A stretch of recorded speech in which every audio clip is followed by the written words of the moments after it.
this is Chris with Phoenix Gaming. Today we're going to talk about the 10th edition shooting phase. We're going to dive into it and see what all it entails. The shooting phase doesn't actually appear to have changed all that drastically.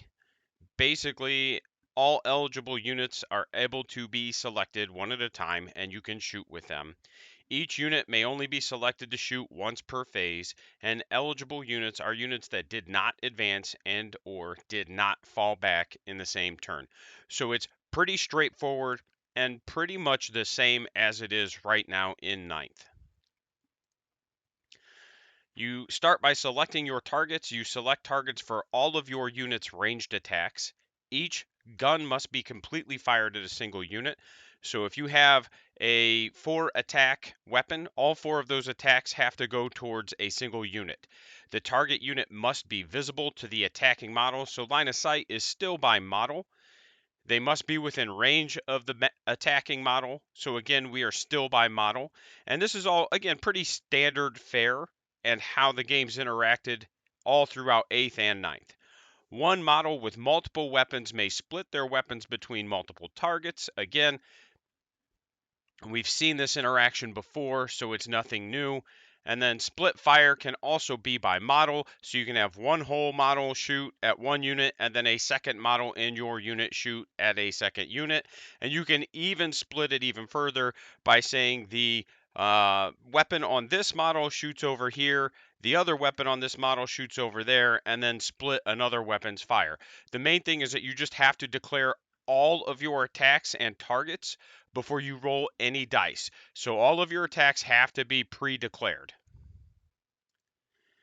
Units with the lone operative can only be selected as the target of a ranged attack if the attacking model is within 12 inches. Basically, you have leader, and that lets you put things into units, or it gives them lone operative. Lone operatives are characters that aren't in units. Generally, there may be some exceptions to this, but that's generally what you're going to see with it. Personally, I think this is a great improvement over the previous screening rules.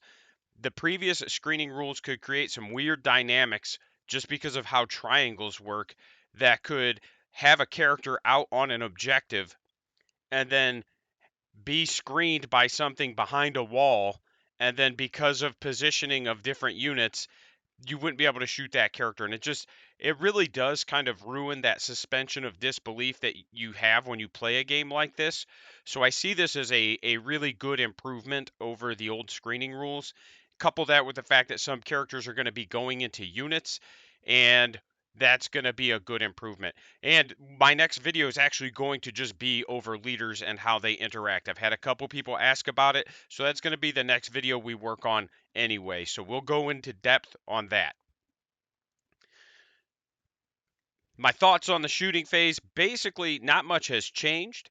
Still haven't seen an actual line of sight rule. That doesn't mean it doesn't exist. Like I said, I don't have the complete rules yet. It just means I have not seen that rule as of yet. And that kind of stinks. I was really hopeful that we could get some sort of clear-cut defined line of sight, but it's probably going to continue the way it has been, where it's just if you can see it, you can shoot it. But we will see. A few updates. Based on our previous videos, I wanted to do a couple of updates. Coherency really looks like it's unchanged, except that it triggers at 7 instead of 6 models, if I remember correctly. I'll need to confirm that. That was just a rumor flying around. But basically what that says is that if you have one of those units like aggressors, you could take a full squad of them and not have to worry about coherency because they come in units of 3 to 6. And then the bigger squads like Orc Boys and such will need the within 2 of 2. That was the main update. And then in the shooting phase, there's some important rules to know, so we're going to cover those really fast. So the main thing is that weapons no longer have a type. Types were just moved to weapon special rules or universal special rules for weapons. So assault is now a keyword that gives you an ability rather than being a specific weapon type. So an assault weapon can advance and shoot, and there's no more penalty for advance and shoot. So you just get to advance and shoot. There's no -1 baked into it at all. Rapid fire X, you just increase the number of shots by X when within half range. So if it's rapid fire 6, within half range, you'll get 6 additional shots. So if the gun, a good example is the Chaos Knight's heavy stubber. Maybe not. I could be remembering wrong. But basically, if it gets 3 attacks, and then it's rapid fire 3, within half range it'll get 3 plus 3 is 6 attacks. I like this better than the old rapid fire rule because it gives you more variance and gives you the ability to do some neat things.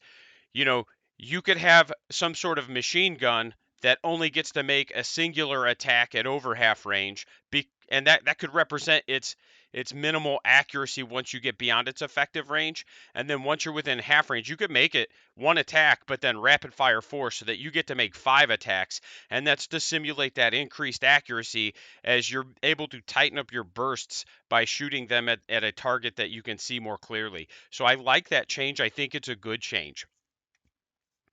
Pistols pretty much work like they did in ninth, all the way up to you still can only shoot pistols or other guns. That didn't change at all. Basically looks like pistols stayed the same. Torrent, we've been speculating. I know I shouldn't, but we have been speculating on what torrent means. It basically just means auto hits. It's just a keyword or special rule that they give flamers, so it's super easy and straightforward. Precision, you can target characters in units. The character must still be visible, so it still has to be an eligible target. But if the weapon has precision, you basically get to ignore the fact that that character's in the squad, which is pretty neat now that we know what that does, because that was the one thing I had said about the Weird Boy, is that his psychic power really isn't all that impressive unless precision means he gets to ignore Lookout Sir effectively. And that's exactly what it means. So he could be a little silly. Melta X, you just increase the damage by X when within half range. That one's pretty straightforward and makes sense. Heavy weapons, you get +1 to hit rolls if the bearer's unit remains stationary. So that's a drastic change from previous editions. Before, it's if you move, you take a -1 penalty. Now it's if you don't move, you take a +1 bonus. And it's not bad, it's not good, it's just a change. It does, like I said, seem to place a bigger emphasis, even more so than the game already did, on shooting. Weapons may now have multiple types, which means you can actually combo assault and heavy, and then you have a weapon that you could advance and shoot with, but you also could get +1 if you remain stationary. It does feel a little clunky at first, but I think it's a good overall change for the game. It allows for some really neat and flavorful combos on weapons without adding extra special rules for your army or something. For example, Evil Sons in older editions could advance and shoot assault weapons with no penalty. Instead, they may simply add assault USR to all guns. So rather than just being like, well, you can advance and shoot at no penalty, they could just say, well, we add assault to all our guns. And again, I'm not saying that's coming. I'm just saying that's a thing that could happen, and it would make it very easy and everybody could really understand it because they're just universal special rules being applied in different combinations. So I like this change. I think it's very good.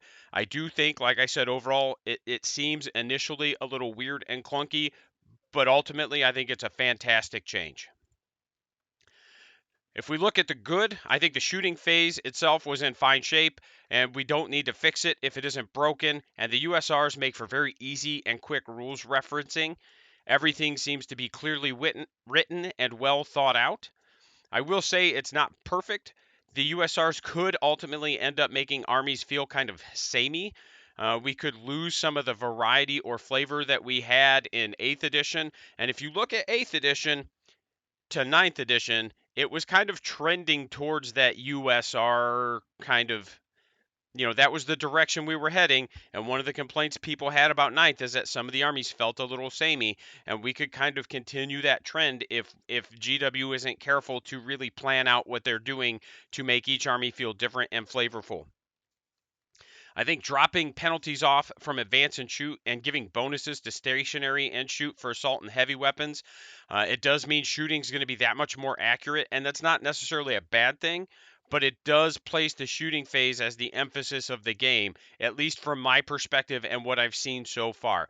That doesn't mean that's what it is. It just means that's what I'm seeing. That's how my brain's processing everything. So we could see a very shoot heavy edition. We don't know yet. And I still haven't come across a line of sight rule, and that's kind of poopy duty also. If you have seen one, drop it in the comments. Maybe I just missed it.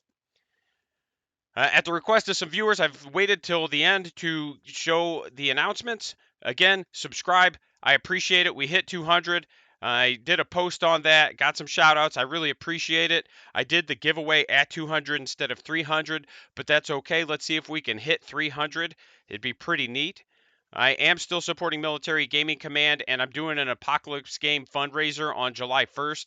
I am going to be looking to either record or stream that game. Hopefully, stream it would be my goal, but I'm going to need a team that is dedicated to helping me with that. So I'm going to be reaching out to some people here and seeing if we can get some help with that. We'll see. The tournament on the 29th of July, that'll be my first 10th edition tournament, and then I'll also be scheduling a league. And then congratulations to JD. He did win the Umbral 6 giveaway.